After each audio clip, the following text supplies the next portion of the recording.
আচ্ছা, এবার এই অধিশোষণ যে প্রক্রিয়া, এই অধিশোষণ এই যে প্রক্রিয়াটা আমরা দেখব, দুটো জিনিস আমাদেরকে খেয়াল করতে হবে এখানে। আমরা থার্মোডাইনামিক কিছু কনসেপ্ট আমাদেরকে জানতে হবে, মানে তাপগতিবিদ্যার কিছু ধারণা আমাদেরকে কিন্তু জানতে হবে। সেই তাপগতিবিদ্যার যে ধারণাগুলো সেগুলোর মধ্যে আমরা জানি ডেল্টা জি, ডেল্টা এস, ডেল্টা এইচ, এই তিনটে জিনিস সম্বন্ধে আমাদের ধারণা আছে। এইটাকে কি বলা হয়? গিবস মুক্ত শক্তি, এইটাকে বলা হয় এনট্রপি, এইটাকে বলা হয় এনথালপি।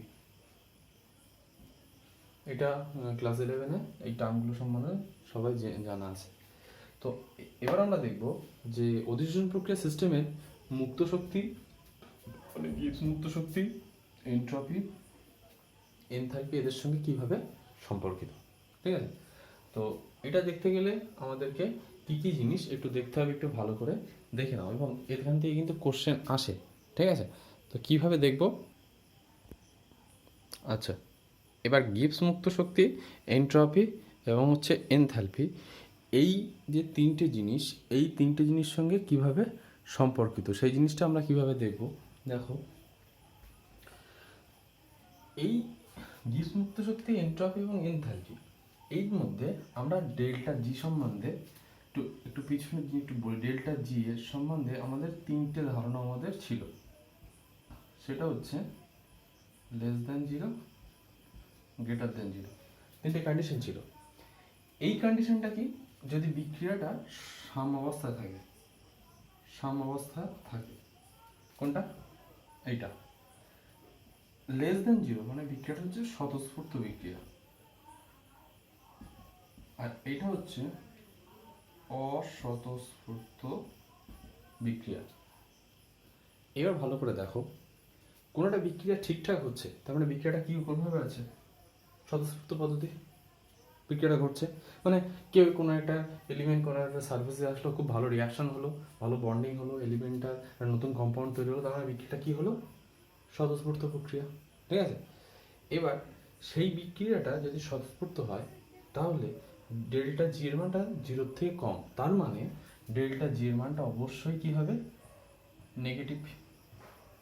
তাহলে কোনো একটা পৃষ্ঠতলীয় ঘটনা সম্পর্কিত কোনো একটা অধিশোষণ প্রক্রিয়া কেন নেগেটিভ হচ্ছে? বিক্রিয়াটা স্বতঃস্ফূর্ত হচ্ছে তাই। স্বতঃস্ফূর্ত কেন হচ্ছে?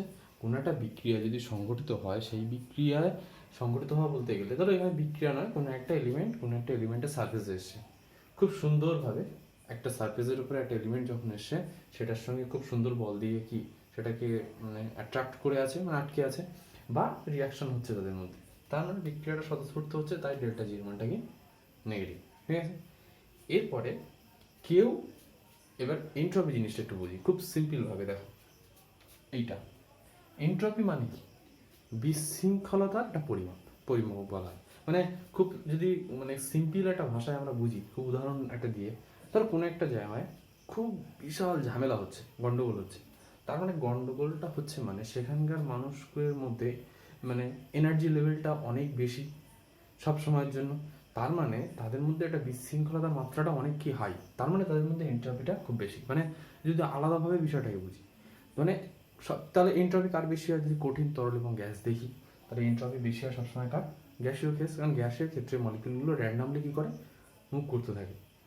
কিন্তু যদি তারপর তরল, তারপর হচ্ছে সলিড, তাহলে একটা সারফেসের উপরে অন্য একটা এলিমেন্ট এসছে, কোনো একটা এলিমেন্টের উপরে, মানে কোনো একটা এলিমেন্টের সারফেসের উপরে অন্য একটা এলিমেন্ট এসছে, তাহলে এসে ভালো বন্ড তৈরি করলো, এই রাসায়নিক বন্ধন হোক, বা ভ্যান ডের ওয়ালস আকর্ষণ বল হোক, বা লন্ডন হোক, বা যে কোনো ফোর্স হোক, এই বন্ডিংটা যখন তৈরি হয়েছে, তাহলে এলিমেন্টগুলো র্যান্ডামলি আসলো মুভ করতে করতে, বন্ড তৈরি হলো, তার মানে এটা স্টেবল হলো। যখনই বিষয়টা স্টেবল হয়ে গেল, তার মানে অবশ্যই কি এন্ট্রপিটা বাড়লো না কমলো? এন্ট্রপিটা কিন্তু কমে গেল, তাই তো? এন্ট্রপি বাড়া মানে কি? রাদের মধ্যে মলিকুলগুলো র্যান্ডামলি একটা কী থাকে? মুভমেন্ট থাকে।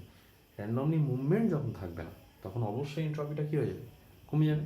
এন্ট্রপিটা কমে যাবে মানে ডেল্টা জি এর মানটা কিন্তু ডেল্টা এস এর মানটা কিন্তু হচ্ছে নেগেটিভ। ভালো করে দেখো, ডেল্টা এস পজিটিভ কখন হয়? যখন এন্ট্রপি ভ্যালুটা খুব বেশি হয়। ডেল্টা এস এর মান নেগেটিভ, তার মানে এন্ট্রপি মানটা কম। ঠিক আছে, তাহলে এন্ট্রপি এখানে কম কেন? একটা সারফেসের উপরে অন্য একটা এলিমেন্ট এসছে, সেই এলিমেন্টটা আসার পরে খুব সুন্দর ভালো বন্ডিং তৈরি করেছে, ভালো রিয়াকশনের পরে স্টেবল সিচুয়েশন তৈরি এসছে। স্টেবল সিচুয়েশন যখন, তাই মানেই তো তাই, একটা চারকোলের সারফেসে অ্যামোনিয়া গ্যাস এসছে বা অক্সিজেন এসছে, খুব ভালো অধিশোষণ হয়ে গেছে।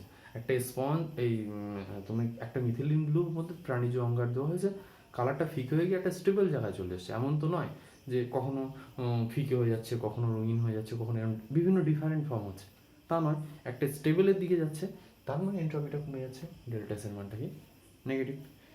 এরপরে মানে সিস্টেমে দুটো জিনিস পেলাম, ডেল্টা জি এর মানটা নেগেটিভ, ডেল্টা এস এর মানটা নেগেটিভ। কিসের ক্ষেত্রে? অধিশোষণের ক্ষেত্রে। এবার একটা ইকুয়েশন তোমরা পড়েছ, সেটা হচ্ছে delta G equal to delta H minus T delta S. এটা পড়েছো তাপগতিবিদ্যা থার্মোডাইনামিক্সে ছিল সেকেন্ড পার্টে, এবং এখান থেকে অঙ্ক আসতো। এই যে সমীকরণে আমরা এইটা বের করব, এবং একটা কোশ্চেন তোমাদের কিন্তু আসবে, অধিশোষণ প্রক্রিয়া একটা তাপদায়ী বিক্রিয়া, ব্যাখ্যা করো। এই কোশ্চেনটা দেয়, অধিশোষণ প্রক্রিয়া একটা তাপদায়ী বিক্রিয়া বা প্রক্রিয়া, এর উদাহরণ এই ব্যাখ্যা করো, এরকম আসলো। তাহলে সিস্টেমে আমরা পেলাম ডেল্টা জিটাকে নেগেটিভ, এসটাকে পেলাম নেগেটিভ, এইটাকে নেগেটিভ, এটাকে নেগেটিভ। এবার সিস্টেমটা যখন স্বতঃস্ফূর্ত হবে, মনে রাখতে হবে সিস্টেম যখন স্বতঃস্ফূর্ত, তার মানে অবশ্যই এই ভ্যালুটা অবশ্যই কি করতে হবে? নেগেটিভ করতে হবে তোমাকে, নাহলে তো হবে না। জিরো করলেও হবে না, পজিটিভ করলেও হবে না। তাহলে সিস্টেমে এইটাকে পেয়েছি, মানে ডেল্টা এসটাকে পেয়েছি নেগেটিভ, ঠিক আছে? তাহলে ডেল্টা এস যদি নেগেটিভ হয়, তাহলে ওভারঅল টি ডেল্টা এস, মাইনাসটা বাদ দাও, টি ডেল্টা এসটা কি নেগেটিভ, সামনে মাইনাস আছে, তার মানে এই মাইনাসে মাইনাসে এটা কি হয়েছে? পজিটিভ। তাহলে আমাকে এইটাকে নেগেটিভ করতে গেলে এটা অবভিয়াসলি কি হতে হবে? নেগেটিভ হতে হবে। পজিটিভ হলে তো পজিটিভ, এবং পজিটিভ তো পজিটিভ হয়ে যাবে। এটাকে নেগেটিভ হতে হবে, এইটা নেগেটিভ হলেই তবেই এটা কি হবে? নেগেটিভ হবে, কারণ এই পাশে কি আছে? পজিটিভ আছে, ঠিক আছে? তাহলে এইটা নেগেটিভ মানে বিক্রিয়াটা কি বিক্রিয়া হবে? তাপদায়ী বিক্রিয়া হবে।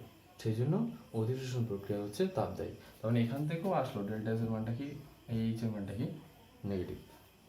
ভালো করে দেখো, প্রথম আমরা বের করে নিয়েছি ডেল্টা জি এর মান, সেটা হচ্ছে নেগেটিভ। কেন? গিবস মুক্ত শক্তি বিক্রিয়াটা কি প্রক্রিয়া? স্বতঃস্ফূর্ত প্রক্রিয়া। কিন্তু পরবর্তী পর্বে আমরা দেখলাম যে ডেল্টা এস এর মানটাও কি নেগেটিভ। তার কারণ ডেল্টা এস এর মানটা নেগেটিভ কীভাবে বললাম?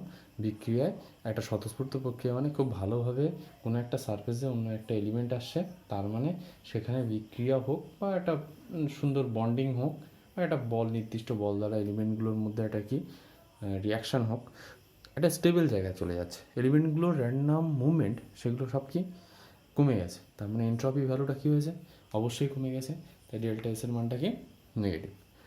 এবার আমার বিক্রিয়ার এক পরীক্ষা কোশ্চেন দেয় যে অধিশোষণ প্রক্রিয়া একটি তাপদায়ী বিক্রিয়া, এটা ব্যাখ্যা করো। তাহলে অধিশোষণ প্রক্রিয়া তাপদায়ী বিক্রিয়া আমাকে ব্যাখ্যা করতে গেলে ওই delta G equal to delta S minus T delta S, এই সমীকরণটা দেখব। এই যে সমীকরণটা, এই সমীকরণে এইটার ক্ষেত্রে এটাকে আমাকে অবশ্যই নেগেটিভ হতেই হবে, কারণ বিক্রিয়াটা কি স্বতঃস্ফূর্ত প্রক্রিয়া। এইটাকে নেগেটিভ করতে গেলে আমার অবশ্যই এই ভ্যালুটা নেগেটিভ এখান থেকে পেয়েছি, ওইটা ওভারঅল ভ্যালুটা নেগেটিভ, এটা ছাড়া টি তো কনস্ট্যান্ট ভ্যালু, টেম্পারেচার তো কোনো নেগেটিভ হতে হয় না, ঠিক আছে? টেম্পারেচারটা সঙ্গে এটা হচ্ছে, এটা নেগেটিভ, আগে মাইনাস আসছে মাইনাস, তার মানে এটা হবে প্লাস। এটাকে নেগেটিভ করতে গেলে এটা অবশ্যই নেগেটিভ হতে হবে, এটা নেগেটিভ, এটা পজিটিভ হলে কিন্তু এটা পজিটিভ হয়ে যাবে। তাহলে নেগেটিভ হলে জানি আমরা ডেল্টা এইচ এর মান নেগেটিভ, মানে সে বিক্রিয়া কি হয়? তাপদায়ী বিক্রিয়া হয়। ডেল্টা এইচ মানে পজিটিভ হতো, তাহলে এটা তাপগ্রাহী বিক্রিয়া হতো, ঠিক আছে? তাহলে এখান থেকে বলে দেবো অধিশোষণ প্রক্রিয়াটা কি তাপদায়ী প্রক্রিয়া, ঠিক আছে? এখান থেকে একটা জিনিস একটু পড়ে রাখবে যে মোলার অধিশোষণ তাপ কাকে বলে? কোনো অধিশোষণের পৃষ্ঠতলে 1 মোল পরিমাণ পদার্থ অধিশোষণে যে পরিমাণ তাপ উদ্ভব হয়, তৈরি হয়, তাকে বলা হয় মোলার অধিশোষণ তাপ, ঠিক আছে? আর একটা জিনিস, যদি একটা বিক্রিয়াকে যদি সাম্যাবস্থায় আসতে হয়, তাহলে একটা কন্ডিশন ফলো করতে হয়, সেটা হচ্ছে এই যে ডেল্টা এইচ এবং টি ডেল্টা এস, এটা মড ভ্যালু নেওয়া হয়। মড মানে প্লাস মাইনাস কিছু না, এটা হচ্ছে কি, এটা রেজাল্ট্যান্ট ভ্যালু। ফাইনালি যেটা কোনো একটা রেজাল্ট্যান্ট ভ্যালু, এই মানটা কমতে থাকে, মানে হ্রাস পেতে থাকে, এইটা হ্রাস পেতে থাকে, আর এই ভ্যালুটা কি পেতে থাকে, বৃদ্ধি পেতে থাকে।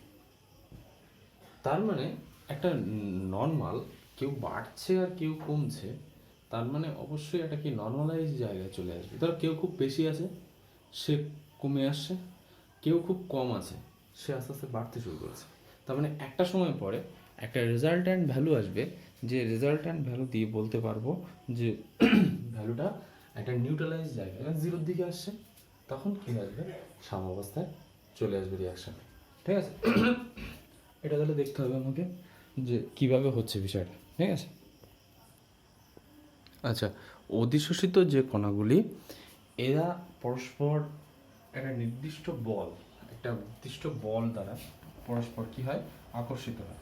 সেই পরস্পর যে আকর্ষিত বা মানে সারফেসে আসে, সেই সারফেসে আসার উপর বেস করে এটাকে দুটো ভাগে ভাগ করা যেতে পারে। দুটো ভাগে ভাগ বলতে গেলে কি, একটা হচ্ছে ভৌত আর একটা হচ্ছে কি রাসায়নিক অধিশোষণ প্রক্রিয়া।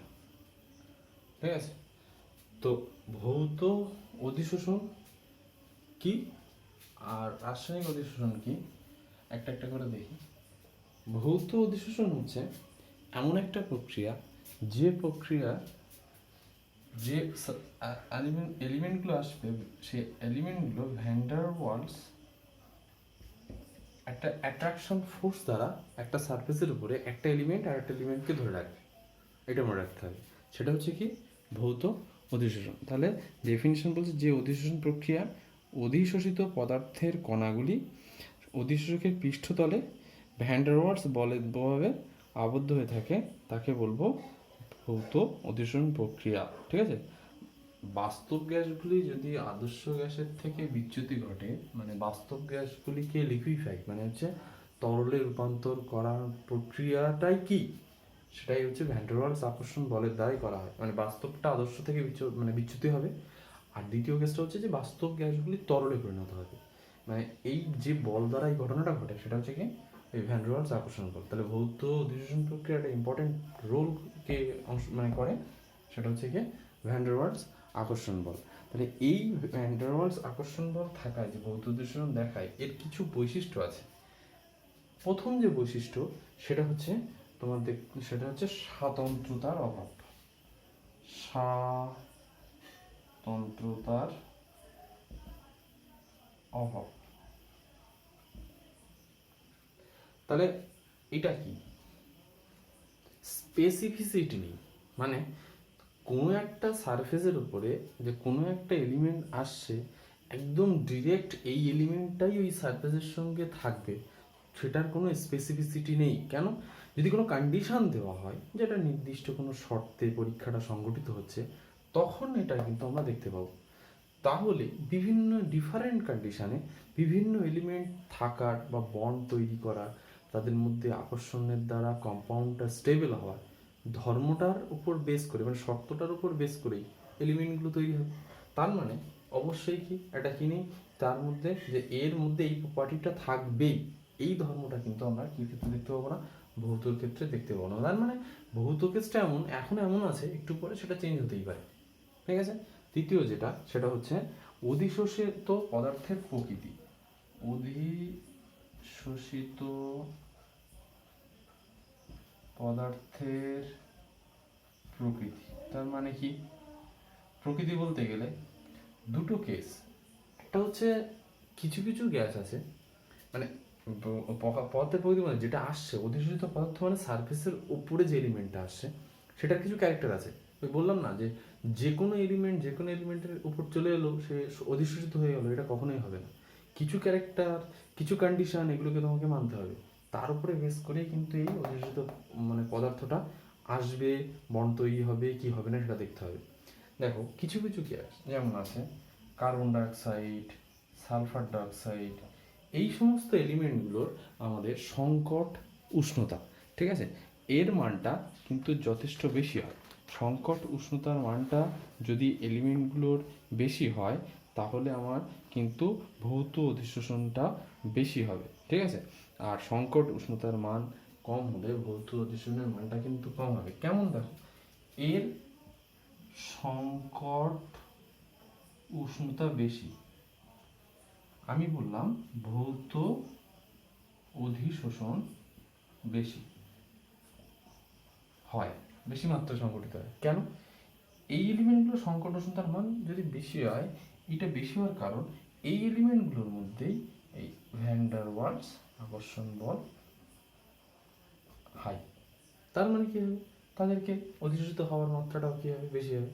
অপরদিকে হাইড্রোজেন, অক্সিজেন এই সমস্ত গ্যাসগুলোর সংকট উষ্ণতার মান কম, ভ্যান ডার ওয়ালস আকর্ষণ বলটাও কম, ভৌত অধিশোষণ হওয়ার পরিমাণ মাত্রাটাও কি হবে, কম হবে, ঠিক আছে। তাহলে সংকট উষ্ণতার সঙ্গে একটা সম্পর্ক আছে, এটা আমাকে দেখতে পেলাম। এর পরের কন্ডিশন হচ্ছে অধিশোষণ তাপ, ঠিক আছে। অধিশোষণ তাপ বলতে গেলে কি, যেহেতু ভৌত অধিশোষণ রিয়াকশন হচ্ছে না, তো এর ক্ষেত্রে তাপমাত্রাটার পরিমাণটা কি কম, মানে খুব একটা বেশি নয়, সেই ভ্যালুটা মোটামুটি আমার 4 থেকে 40 কিলোজুল পার মোল, 4 থেকে 40 কিলোজুল পার মোল। এই রিয়াকশনটার তারপরের কন্ডিশন হচ্ছে পরাবর্ত প্রকৃতি। পরাবর্ত প্রকৃতি মানে একটা ধাপে যাচ্ছে, আবার সেখান থেকে রিভার্স চলে আসবে, মানে দ্রুত সাম্যাবস্থায় আসার প্রবণতা এই মানে ভৌত অধিশোষণ প্রক্রিয়া কিন্তু আমরা দেখতে পাবো, ঠিক আছে। এবার হচ্ছে চাপ এবং উষ্ণতার উপর প্রভাব, এটা একটু ভালো করে দেখবে। চাপ ও উষ্ণতার উপর প্রভাব, ঠিক আছে। চাপ এবং উষ্ণতা, আর একটা বললাম কি, এটা হচ্ছে পরাবর্ত প্রকৃতির। আর একটা কন্ডিশন এখানে বলে দিলাম, অধিশোষণ তাপ, সেটা বললাম। এই যে ভ্যালুটা হচ্ছে এইটা, এই ভ্যালুটা 4 থেকে 40। চাপ এবং উষ্ণতার উপরে যে প্রভাবটা আমরা দেখছি, দেখো ভৌত অধিশোষণ চাপের সঙ্গে ডিরেক্টলি প্রপোর্শনাল। চাপ বাড়লে ভৌত অধিশোষণ বাড়ে, চাপ কমলে ভৌত অধিশোষণ কমে। কিন্তু উষ্ণতার সঙ্গে ইনভার্সলি প্রপোর্শনাল, মানে উষ্ণতা বাড়লে ভৌত অধিশোষণ কমে, উষ্ণতা কমলে ভৌত অধিশোষণ ভালো হয়।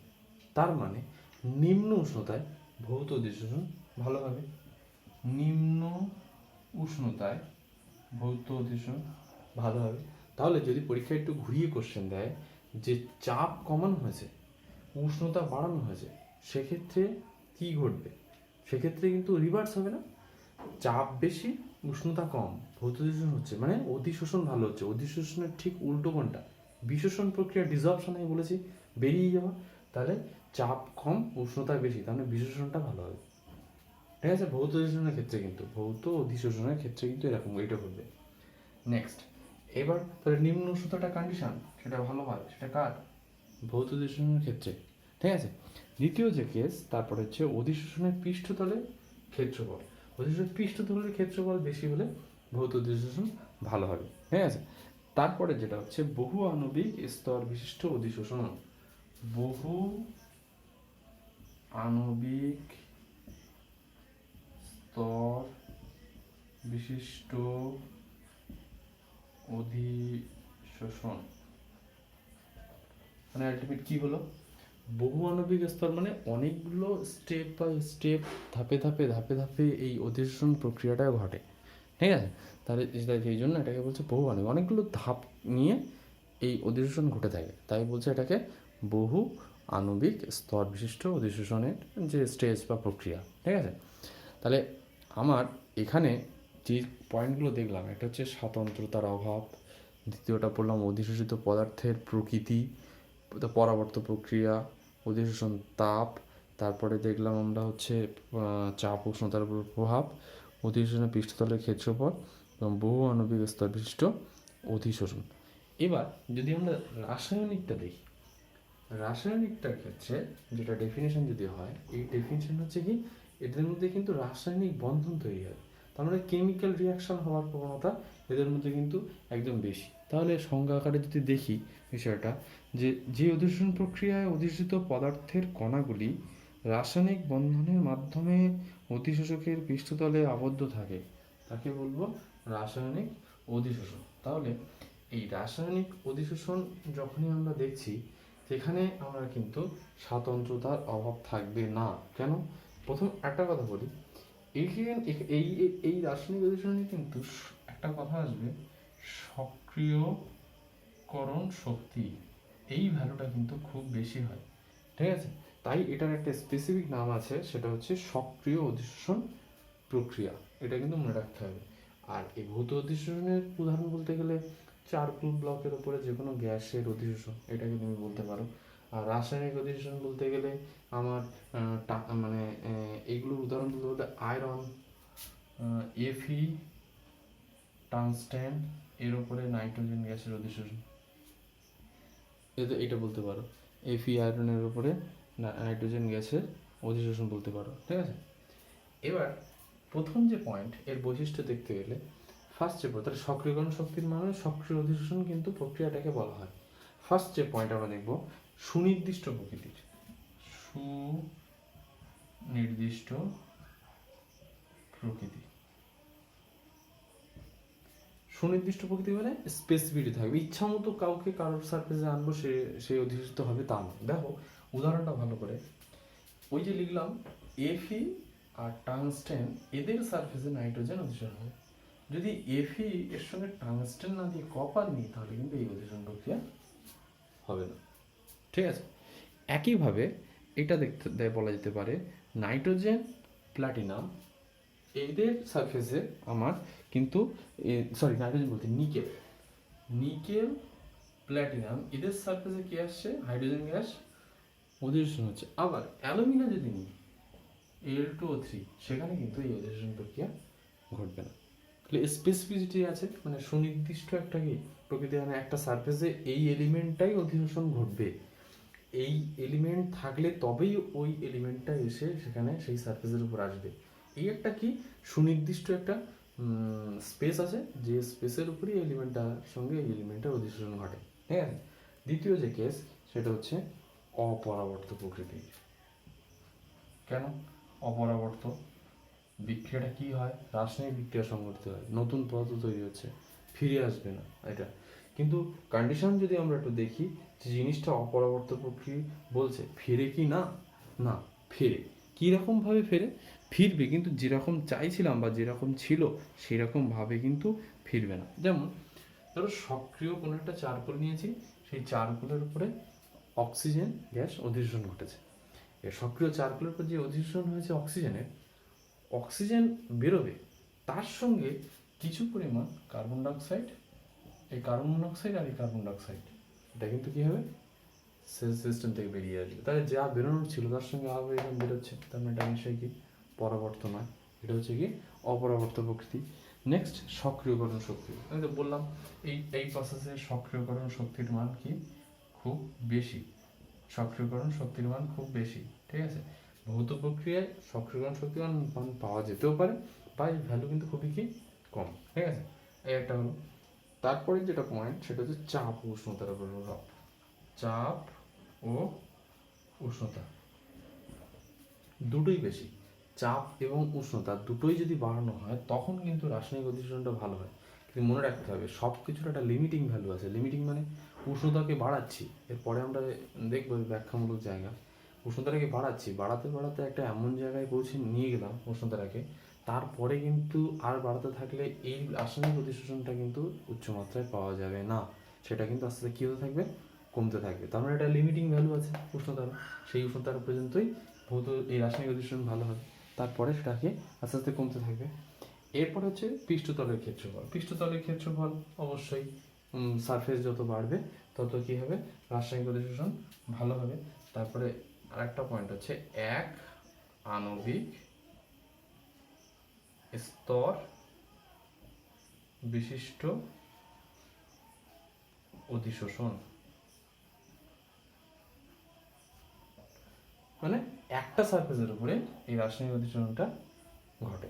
ঠিক আছে, আর এর ক্ষেত্রে তাপমাত্রা মানে উচ্চ তাপমাত্রায়, মানে এটা বলেছি আমরা, তাপমাত্রা যেটা আছে নিম্ন উষ্ণতায় হয়, কিন্তু যদি এর তাপমাত্রাটা দেখি, মানে এই যে সক্রিয়করণ শক্তির মানটা যেহেতু বেশি বলেছি আমরা, মোটামুটি 40 থেকে 200, 40 থেকে 200 কিলোজুল পার মোল, এই ভ্যালুটা কিন্তু আসে, মানে তাপমাত্রার মানটা, উচ্চ তাপমাত্রা, এটা কিন্তু দেখতে পাওয়া যায়। আচ্ছা, এবার এই ব্যাখ্যাগুলো তো আমরা করলাম, বৈশিষ্ট্য পরীক্ষা আসতে পারে। পরীক্ষায় কিন্তু পার্থক্য আসে ভৌত এবং রাসায়নিক, অন্তত 2 নম্বর, মিনিমাম 2 থেকে 3 নম্বরের বেশি কোশ্চেন আসে না। 2 নম্বরের জন্য মোটামুটি পড়ে রাখতে হবে 4টে পার্থক্য খুব ভালোভাবে। ডেফিনিশন আকারে তুমি পড়বে। দেখো, সক্রিয়করণ শক্তি দিয়ে একটা বলেছি, অপরাবর্ত, এটা পরাবর্ত, এটা সক্রিয়করণ শক্তির মান বেশি, এটা সক্রিয়করণ শক্তির মান কম, শূন্য হতে পারে, এটা বলেছি। এটা নিম্ন উষ্ণতায় হয়, আর এটা ক্ষেত্রে হয় রাসায়নিক উচ্চ উষ্ণতায় হয়। এটা হচ্ছে বহু আণবিক স্তর বিশিষ্ট অধিশোষণ, এটা হচ্ছে এক আণবিক স্তর বিশিষ্ট অধিশোষণ। তাহলে 1, 2, 3, তারপরে তোমার হচ্ছে 4 হচ্ছে ডেফিনেশন দিয়ে বললাম।